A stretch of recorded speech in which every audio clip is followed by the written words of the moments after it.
कभी ना कभी हम सबके साथ ये हुआ है।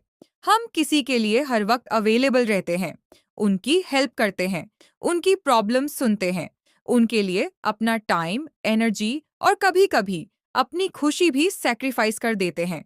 लेकिन फिर एक दिन अचानक रियलाइज होता है, जिन लोगों के लिए हम इतना कुछ कर रहे थे, वही लोग हमें इम्पोर्टेंस ही नहीं देते।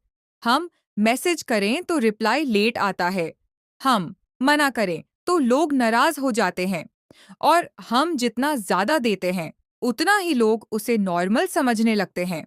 आखिर ऐसा क्यों होता है? लोग हमें फॉर ग्रांटेड क्यों लेने लगते हैं?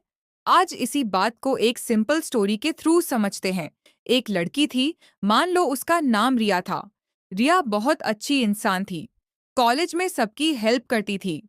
किसी को नोट्स चाहिए, रिया दे देती। किसी को असाइनमेंट में हेल्प चाहिए, रिया कर देती। किसी को इमोशनल सपोर्ट चाहिए, रिया हमेशा अवेलेबल रहती। शुरू शुरू में सब लोग उसकी तारीफ करते थे, यार रिया बहुत अच्छी है, रिया जैसी दोस्त मिलना मुश्किल है। ये सुनकर रिया को भी अच्छा लगता था। लेकिन धीरे धीरे सब कुछ बदलने लगा। अब लोग हेल्प मांगते नहीं थे, सीधा एक्सपेक्ट करते थे। नोट्स चाहिए, रिया देगी ही। असाइनमेंट में प्रॉब्लम, रिया कर देगी ही। रात के 12 बजे कॉल, रिया उठाएगी ही। और जब कभी रिया बिजी होती या मना कर देती, तो लोग कहते, तू बदल गई है।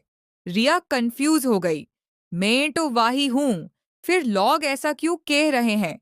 सच ये था कि लोग रिया को बुरा नहीं समझते थे, बस उन्हें रिया की वैल्यू फील होना बैंड हो गई थी।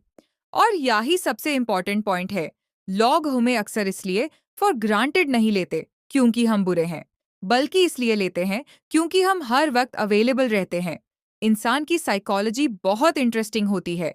जो चीज़ हमेशा मिलती रहे, उसकी वैल्यू धीरे धीरे कम लगने लगती है। सोचो, अगर तुम्हारे घर में रोज पानी आता है, तो तुम उसके बारे में ज्यादा नहीं सोचते। लेकिन एक दिन पानी ना आए, तब उसकी इम्पोर्टेंस समझ आती है। रिलेशनशिप्स में भी कुछ ऐसा ही होता है। जब हम हर वक्त हाँ बोलते रहते हैं, तो लोग हमारी काइंडनेस को चॉइस नहीं, हैबिट समझने लगते हैं। और जब काइंडनेस हैबिट बन जाए, तो अप्रिशिएशन कम हो जाता है। एक और रीजन है, बहुत सारे लोग ना बोलने से डरते हैं। उन्हें लगता है कि अगर मैंने मना कर दिया, तो लोग मुझे पसंद नहीं करेंगे। इसलिए वो हर रिक्वेस्ट एक्सेप्ट कर लेते हैं, चाहे उनका मन हो या ना हो। लेकिन प्रॉब्लम यहीं से स्टार्ट होती है। जब तुम अपनी बाउंड्रीज सेट नहीं करते, तो लोगों को पता ही नहीं चलता कि लिमिट क्या है। और जहां लिमिट क्लियर नहीं होती, वहां एक्सपेक्टेशंस बढ़ती ही चली जाती हैं। फिर एक स्टेज आती है जहां तुम थक जाते हो। तुम्हें लगता है कि मैं सबके लिए इतना करती हूँ, फिर भी कोई मेरी वैल्यू नहीं करता।